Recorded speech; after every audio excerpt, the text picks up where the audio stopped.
Personnalité de François Legault. Imaginez un homme à la personnalité complexe, un Premier ministre dont l'ambition démesurée pourrait bien le mener sur des chemins inexplorés. François Legault, avec son apparente absence d'empathie et son manque de confiance en lui, se révélerait être un personnage fascinant, déterminé à prouver ses capacités. Son égocentrisme pourrait le rendre têtu, obstiné même, persuadé que le bien et le mal doivent être stimulés et provoqués pour atteindre un équilibre parfait au sein de la population. Cet homme, fervent croyant en la science et en l'idée de la vie éternelle, pourrait rêver d'un Québec parsemé de laboratoires scientifiques et biotechnologiques, un véritable sanctuaire de l'innovation. Mais attention, car aborder son passé caractériel ou son comportement envers ses ex pourrait déclencher une tempête, son tempérament psychorigide et impitoyable ne tolérait aucune critique.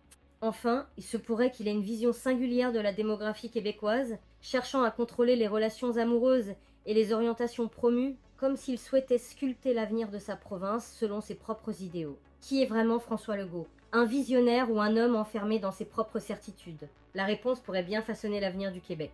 Les événements à venir pour les Québécois. Imaginez un scénario où le gouvernement québécois, habilement, jouerait sur la corde de la culpabilité collective. Il présenterait un tableau alarmant de l'avenir économique de la province, mais, miracle, tout pourrait s'améliorer si les citoyens acceptaient de sacrifier leur dignité pour des salaires dérisoires. Cette promesse d'un avenir radieux repose sur une réalité troublante. L'exploitation humaine serait perçue comme la seule échappatoire. Peut-être que cette manipulation trouverait ses premières manifestations dans l'utilisation des détenus, introduisant insidieusement l'idée auprès du grand public. François Legault envisagerait de métamorphoser le Québec en une plaque tournante internationale de la biotechnologie. Une vision ambitieuse, certes, mais qui pourrait s'avérer davantage une façade qu'une réelle intention. Pour rendre cette transformation désirable, le Premier ministre pourrait évoquer avec émotion la situation des personnes vivant avec un handicap ou des maladies graves, suscitant empathie et adhésion. En parallèle, une croyance ancienne pourrait ressurgir, soutenue par des discours médiatiques et politiques, se présentant comme la solution salvatrice pour l'humanité. Cette idéologie pourrait prôner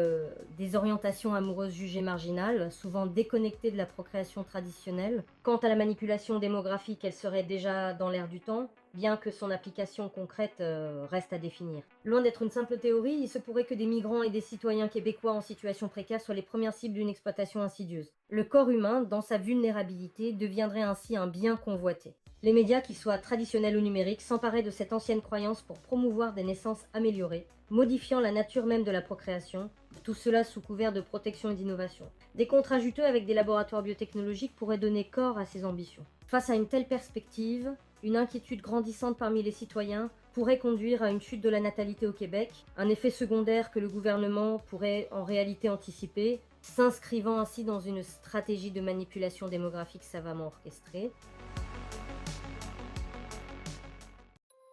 J'espère que mon partage vous a plu. Je vous invite à vous abonner et à activer la petite cloche de notification pour être averti de mes futures vidéos.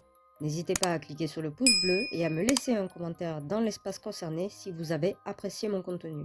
En plus, ça m'aidera beaucoup. Le sujet plus détaillé et complet du résumé que vous venez de voir se trouve en cliquant sur le lien juste en dessous de cette vidéo dans l'espace description et dans le commentaire épinglé. Je vous dis donc, rendez-vous au prochain sujet traité. À très vite!